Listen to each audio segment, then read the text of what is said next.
Comment trouver sa voie? Comment savoir ce qu'on veut faire dans sa vie quand on est frustré, qu'on n'aime pas son travail, qu'on a envie d'être indépendant, de lancer un business, mais on n'a aucune idée de quoi faire?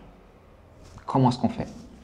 Écoute, moi je suis recruteur de métier, j'ai accompagné des centaines de candidats vers de nouvelles opportunités et je peux te dire déjà une chose d'entrée, c'est que très souvent quand on est recruteur, naturellement notre entourage va être amené à se confier assez facilement sur sa situation professionnelle, sur ses frustrations, etc. Et dans la conversation, il y a systématiquement quelque chose qui revient toujours. Ouais, j'aime vraiment pas ce que je fais, mais en même temps, j'ai aucune idée de ce que je veux faire.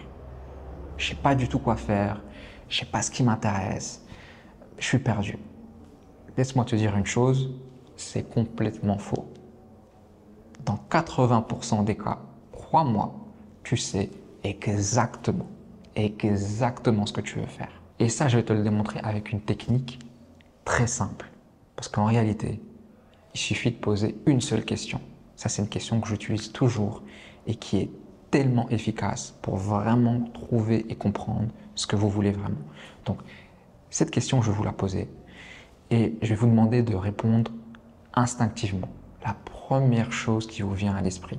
Ne réfléchissez pas. Laissez la première chose qui vient sortir et mettez-la en commentaire. C'est extrêmement important. C'est pas simplement, même si moi ça m'arrange, c'est bon pour l'engagement, mais c'est pas ça le but premier. Le but premier, c'est que c'est extrêmement important.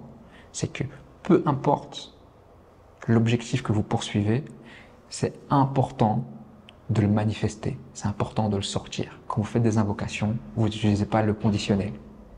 Vous êtes ferme, vous êtes confiant dans ce que vous demandez. C'est la même chose par rapport à ce à quoi vous aspirez dans votre vie. Vous devez être confiant, vous devez être ferme. Et comme je vous l'ai dit, c'est quelque chose qui est en vous, que cette question va permettre de faire sortir. Mais donc la première étape, c'est de sortir de votre déni et d'être honnête avec vous et de reconnaître que vous savez ce que vous voulez et de le montrer aux yeux du monde. C'est la première étape. Croyez-moi, en réalité, c'est peut-être la plus compliquée. Mais une fois que vous faites ça, vous allez voir que ce sera beaucoup plus facile pour vous de dire en fait, voilà, le problème, c'est pas de ne pas savoir ce que je veux faire, c'est de ne pas croire en moi, d'avoir peur ou de ne pas savoir comment y arriver. Et pour ça, c'est déjà beaucoup moins compliqué parce que tu peux trouver des solutions, tu peux développer un plan. Alors que quand tu sais pas ce que tu veux faire, tu es simplement dans le noir. Alors on reprend. L'exercice, c'est quoi? Question simple, encore une fois, première chose qui te vient, tu réponds instinctivement. Si moi, là, aujourd'hui, j'étais en mesure, j'avais le pouvoir de te garantir le succès dans la prochaine chose que tu entreprends, qu'est-ce que ce serait? Mettez la vidéo sur pause et s'il vous plaît, répondez-moi en commentaire. Qu'est-ce que ce serait? C'est-à-dire que si toi, là, maintenant, Dieu se présente à toi, si tu es croyant et il te dit, écoute, peu importe la chose que tu vas entreprendre là, le prochain projet que tu vas lancer, je te garantis à 100%, ça va être une réussite. Qu'est-ce que tu déciderais de lancer? Qu'est-ce que tu déciderais de faire? Cette question, je l'ai posée à des gens que quelquefois je connaissais très bien, qui sont business analystes en informatique. Et la réponse qu'ils te donnent, tu t'y attends pas. Tu dis, moi en fait, j'aimerais être organisatrice de mariage, par exemple. Et je suis sûr que si jamais je vous demande de répondre pour votre conjoint, vous ne serez même pas capable de répondre. Ce sont souvent des choses qu'on enfuit et cette question, elle est efficace. Pourquoi? Parce qu'en fait, vous allez vous rendre compte que la seule et unique raison pour laquelle vous ne faites pas ce projet, vous ne vous lancez pas, c'est la peur de l'échec. Parce qu'à partir du moment où je vous ai projeté dans un scénario où l'échec n'est pas possible, d'un coup, vous savez ce que vous voulez faire. Vous vous bloquez parce que vous vous dites, oui, mais je ne sais pas si ça va réussir, je ne vais pas quitter mon travail pour faire ça. C'est plutôt ces idées-là qui vous bloquent. Mais en réalité, au fond de vous, 80% d'entre vous savez exactement ce que vous voulez faire. Et cette question, en enlevant la notion d'échec, elle vous permet de trouver votre désir profond et ce que vous voulez réellement faire. Mais disons que toi, tu ne fais pas partie de ces 80%. Ok, tu fais partie de ces 20% réellement, là, tu te dis, ouais, mais même comme ça, en fait, même si tu me garantis le succès, je ne sais pas dans quoi je me lancerai. J'ai aucune idée de ce que je pourrais bien faire. Même si je me pose aucune limite, que ça pourrait être un hobby, que ça pourrait être quelque chose qui ne va pas forcément me rapporter d'argent a priori, j'ai aucune idée. Parce que c'est ça qui est important quand vous répondez à cette question. Ne pensez pas à est-ce que ça peut me rapporter de l'argent ou pas. Ça, c'est une question que tu te poses dans un second temps. Tu peux tout monétiser. C'est simplement une question de business model, il faut trouver la bonne formule. Ok? Donc, Disons qu'il n'y a pas de réponse à cette question pour toi. Ok. Alors il y a d'autres techniques, c'est pas grave. La prochaine technique, je vais te demander de faire un autre exercice. Tu vas lister toutes tes compétences. Donc repense au taf que tu as pu faire par exemple. C'était quoi tes tâches, c'est quoi les compétences que tu as développées, mais pense plus loin. Tu as pu développer des compétences parce que par exemple, tu es un père ou une mère de famille. Il y a des compétences qui sont liées à ce rôle, bien évidemment, parce que tu as travaillé dans l'associatif ou tu as eu des rôles à jouer là-dedans, tu as fait du sport, donc voilà. Peu importe, toutes les compétences que tu as, tu les listes. Et ensuite, tu essaies de réfléchir, ok, avec ces compétences, à quelle problématique est-ce que je pourrais bien répondre? C'est-à-dire à quel problème je pourrais répondre et pour qui? Qui est-ce que je pourrais aider? Et je pourrais l'aider à résoudre quel problème, en somme.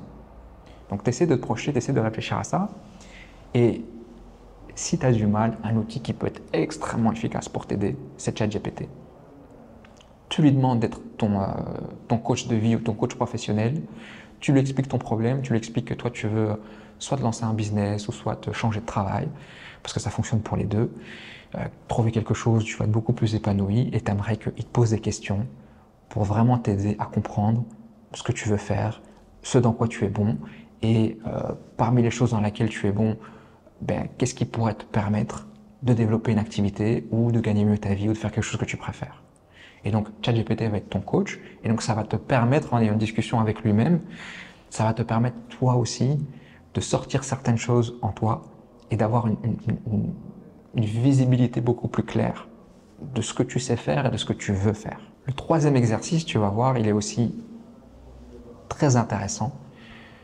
Ce que tu vas faire, c'est que, au cours de ces prochains jours, peu importe la situation dans laquelle tu te trouves, je vais t'inviter à faire un exercice de projection. En somme, ça veut dire quoi? Imaginons par exemple, moi, j'avais fait cet exercice, je me souviens, parce que c'est des choses que j'ai appliquées pour moi-même, j'allais chez le carrossier. Quelqu'un m'avait touché mon pare-choc, j'allais chez le carrossier. L'exercice, il consiste en quoi? Il consiste à te dire, si moi je devais travailler ici, quel est le rôle que je préférerais occuper? Donc tu dis, tu n'as pas le choix, tu dois choisir un poste ici. C'est quoi le rôle que je préfère occuper? Et il faut penser en termes vraiment de ce que tu aimerais faire, ce que tu préférerais faire et pas ce que tu es capable de faire. Donc on oublie le côté compétence. Hein, donc c'est-à-dire si on te demandait qu'est-ce que tu préférais faire dans un hôpital, il ne faut pas que tu commences à dire moi je suis pas bon en sciences. Non, tu montes dans un monde idéal. Ok, comme ça t'enlève un peu les barrières psychologiques. Et donc moi par exemple chez le carrossier, très rapidement j'ai fait l'exercice de projection. Je me suis dit voilà, déjà c'est sûr, être à la réception, jamais de la vie je pourrais pas. Je suis assis, je suis fixé à un endroit, sur mon siège, je suis interrompu par des appels, par des demandes, c'est très répétitif. Voilà, franchement, absolument pas pour moi, ça me plaît pas du tout. Par contre, carrossier, ça pourrait m'aider. C'est un travail manuel, je développe une expertise. Voilà, j'ai vraiment ce côté un petit peu, tu vois, artisan que moi j'aime bien. Je suis là dans un environnement où j'ai peut-être des gens avec qui je peux un peu rigoler la journée, etc. Donc voilà, ça je me disais peut-être un peu plus, mais il y avait toujours ce problème d'être fixé à un endroit, du côté répétitif, du côté peut-être manque d'interaction avec le client. Donc voilà, en réalité, moi, si je devais choisir un rôle, ce serait celui de l'expert. C'est l'expert qui va faire des estimations, qui va de garage en garage, qui va voir les véhicules et qui va dire ok, donc ça par rapport aux dégâts, nous ici l'assurance elle serait prête à rembourser tel montant par exemple, ou ça va coûter tel montant de faire des réparations. Moi ça, c'est ce qui me plairait le plus si je fais de la projection. Pourquoi? Parce que je suis en mouvement. J'aime pas rester au même endroit, parce qu'il y a de l'interaction, il y a du contact humain, parce que je développe une expertise, parce que je réponds à un vrai problème. Voilà. Moi si je fais l'exercice pour moi, c'est ça qui m'attire. Et donc, c'est extrêmement efficace parce qu'en fait, à force de faire l'exercice dans plusieurs cas de figure, forcément, tu vas te rendre compte qu'il y a des invariables. Il y a des éléments qui reviennent constamment. Et ça, en fait, c'est l'essence de ce qui est important pour toi. C'est vraiment ce qui va te rendre heureux. C'est ce qui va te rendre épanoui dans un travail. Donc, tu vas vraiment faire ce travail de, OK, quelles sont les choses qui sont les plus importantes pour moi? Et une fois que tu as compris ça, tu peux aller à une étape suivante et t'interroger et te dire, ok, en fait, cet exercice, il est bien parce qu'il faut arrêter de penser en termes pragmatiques. C'est-à-dire, il ne faut pas penser en termes de quelle tâche j'aimerais faire au jour le jour, quel salaire j'aimerais gagner, est-ce que j'aimerais avoir du télétravail, est-ce que j'aimerais avoir une voiture de fonction. C'est pas du tout comme ça qu'il faut penser quand tu te projettes. Il faut te projeter dans le sens, qu'est-ce que moi j'aimerais ressentir? Qu'est-ce que j'aimerais que ce travail me fasse ressentir? Qu'est-ce que j'aimerais que ce business me fasse ressentir?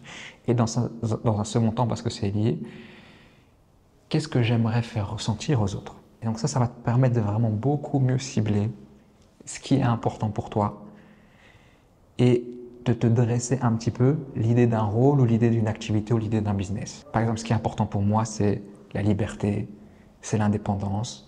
J'ai besoin de me sentir utile, c'est super important. J'ai besoin de sentir, j'aime beaucoup le côté transformation, le côté aider quelqu'un.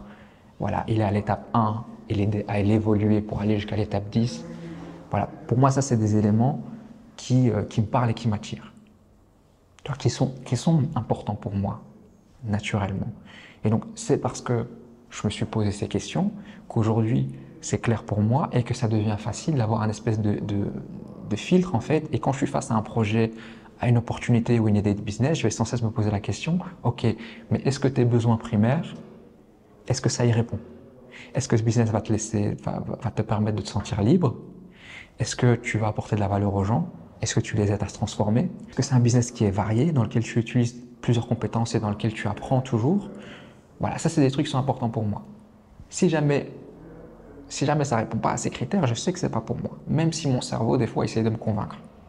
Tu vois? Par exemple, dernièrement, je parlais de ça. Je voulais expliquer dans une des vidéos, c'est vrai que moi, un rêve d'enfant, c'était d'avoir une ferme. Et c'est probablement toujours un rêve que je garde et qu'à un moment, j'aimerais réaliser. Par contre, à un moment donné, je me suis recentré et je me suis dit, écoute, qu'est-ce qui est important pour toi aujourd'hui dans un business? Si tu penses aux notions de liberté, d'indépendance, clairement, avoir une ferme, avoir du personnel, être fixé à un point, faire tout ce qui est administratif, etc., est-ce que là, aujourd'hui, ça va t'épanouir? Tu vois, en fait, quand tu dissocies un petit peu l'idée d'une chose, est-ce que ça va te faire ressentir dans la pratique? Quelquefois, ça te permet d'y voir beaucoup plus clair et de te dire, ouais, mais non, en fait, aujourd'hui, flemme, c'est pas du tout ça non, qui va répondre à mes besoins. C'est pas du tout ça. Moi, ce qui me plaît, c'est ma vie d'aujourd'hui, c'est d'être ce qu'on appelle aujourd'hui un digital nomade. C'est ça qui me plaît. C'est de vendre des services à des sociétés, à distance, en utilisant mes compétences. En n'ayant pas d'employé, en ayant une charge administrative qui est très faible, en pouvant bouger d'endroit très rapidement. C'est ça qui me fait me sentir bien. En me permettant de gérer mon temps de la manière dont je souhaite, d'équilibrer ma vie comme je le veux, ça c'est important pour moi, ok. Donc maintenant, peu importe ce que je fais, peu importe le business que je veux faire, ben ça va être ma boussole. Et beaucoup font l'erreur, c'est que parce que tu n'as pas fait ce type d'exercice avant, parce que tu t'es pas posé les bonnes questions, on va s'engager dans des projets, on va y mettre beaucoup de ressources, du temps, de l'énergie, de l'argent, mais en réalité, plus on progresse et plus on a un conflit interne, on se dit, ouais, mais en fait, je me sens pas bien dans ce business. Et parfois même, tu fais de l'argent, mais tu te sens pas bien dans ce business. Parce qu'en fait, ça va à l'encontre de tes besoins primaires, mais tu t'en étais même pas rendu compte et tu t'es même pas posé la question. Et le dernier point, le plus important, il faut suivre ce qu'on appelle des curiosités naturelles. On a tous des choses qui naturellement nous rendent curieux. C'est-à-dire qu'il y a des sujets, on va en parler autour d'une table, ou peut-être toi, ça va t'intéresser, tu vas vouloir poser des questions, tu vas vouloir en savoir plus. Ton voisin, ça ne va pas l'intéresser pour le moins du monde. Quand tu entends parler de quelque chose, est-ce que ça t'intéresse? Est-ce que tu as envie de participer à la conversation? Si jamais tu regardes une vidéo sur le sujet, est-ce que ça te donne envie d'en regarder une seconde? Est-ce que ça te donne envie d'en regarder une troisième? Est-ce que tu as une bonne façon de mesurer la curiosité? Franchement, c'est des questions. Est-ce qu'il y a des questions qui naissent dans ton esprit après avoir regardé la vidéo, après avoir écouté une conversation? Est-ce que ça te donne envie de faire une recherche spécifique pour pouvoir répondre à cette question? Si jamais c'est le cas, ça c'est un très bon indicateur. Et ces curiosités naturelles, tu dois les écouter et tu dois les suivre. Alors, c'est peut-être pas cette curiosité en soi qui va constituer le projet final, mais ce que tu dois comprendre, c'est que, en fait, ce qui te permet d'arriver à ta destination, c'est une itinérance. C'est pas une ligne toute droite. Ça aussi, c'est quelque chose qu'on se vend et on se ment. On pense qu'un peu, les idées de génie ou les bonnes idées, c'est un peu des idées qui tombent comme ça dessus. Hop, tu as eu l'idée comme ça, et puis demain, tu commences un business. Tu sais, si Airbnb, ça existe aujourd'hui, c'est parce que c'était des gars à San Francisco, je crois que c'était des étudiants à l'époque, ils galéraient à trouver des endroits où dormir, et puis ils se sont dit, mais pourquoi on ne ferait pas louer des matelas chez l'habitant? Et puis ils ont pensé à une idée d'application, etc. La plupart des idées, elles se sont faites parce qu'on est en mouvement, et donc en étant en mouvement, on est en contact avec des problématiques différentes, et tu vas avoir à un moment donné une idée pour régler cette problématique. Cette idée va te permettre de développer des compétences. Peut-être qu'au final, en développant ces compétences, mais ça va t'ouvrir la porte à une nouvelle voie, parce que tu vas te dire, ok, parmi les compétences ici que j'ai développées, celle-ci-là, vraiment, elle me passionne, elle m'intéresse beaucoup. Et c'est comme ça que de fil en aiguille, tu vas arriver à ton idée de business ou que tu vas arriver à trouver ta nouvelle vocation professionnelle et à pouvoir te réorienter efficacement. Tu sais, moi, 80% des profils de candidats que j'ai placés en tant que recruteur chez des clients, ce sont des informaticiens. Et tu serais tellement étonné, c'est que, tu vois, quand tu penses informatique, on a tellement une idée très stigmatisée. Tu vois, on pense à un geek, quelqu'un qui est super intéressé par la technique, des gars qui ont toujours adoré ça, qui sont coincés dans leur truc, qui jouent aux jeux vidéo, etc. Tu serais tellement étonné de la diversité des profils, mais surtout de la diversité des trajectoires. Il y a des gens qui se sont trouvés là, ils sont très bons dans ce qu'ils font. Ils facturent aujourd'hui 600 ou 700 euros la journée chez des clients, chez qui ils sont à plein temps pendant 1 an, 2 ans, 3 ans, avant de trouver une mission comme ça, parce qu'ils ont des profils qui sont très demandés. Mais ils sont arrivés là alors qu'à la base, ils avaient zéro intérêt pour l'informatique, zéro curiosité. C'est juste qu'ils se sont trouvés à un moment donné dans une position où ils ont été en contact avec telle personne ou avec tel domaine. Ça les a rendus curieux. Ils se sont renseignés, ils se sont proposés, voilà, peut-être je pourrais aider par rapport à ça ou ça. Ils ont suivi des formations et de fil en aiguille, ils sont tombés dans des secteurs qui n'ont rien à voir. C'est beaucoup arrivé par exemple dans le domaine de la cybersécurité. On a placé beaucoup de gens de la cybersécurité qui simplement se sont intéressés au sujet, qui se sont rendus compte qu'il y avait un pan de la cybersécurité où il ne fallait pas du tout être un technicien. C'était plutôt des règles de conformité à suivre, c'était plutôt des méthodologies à mettre en place, etc. Ils sont intéressés au phénomène, ils se sont formés, ils ont trouvé un premier job parce qu'il y a une pénurie, ils en ont trouvé un deuxième, ensuite ils se sont dit, bah, tu sais quoi, je me mets à mon compte, je suis indépendant maintenant, et aujourd'hui ils gagnent très bien leur vie et ils peuvent aller vivre à l'autre bout du monde s'ils veulent et facturer 500, 600, 700 euros la journée. Donc ne vous mettez surtout aucune barrière par rapport à ça. C'est une itinérance. Il y a un dicton que j'aime beaucoup qui dit, dans le football, un attaquant qui est mobile, un attaquant qui ne bouge pas, c'est un attaquant qui est mort. Et c'est tellement vrai. Mais c'est vrai aussi dans la vie. Vous n'allez pas trouver votre idée de projet, votre idée de business en étant assis dans votre lit à réfléchir à votre vie et ce que vous voulez faire. C'est pas comme ça que ça se passe. L'action ne provient pas de l'information. L'information provient de l'action. Ça, vous devez le retenir. Qu'est-ce que ça veut dire?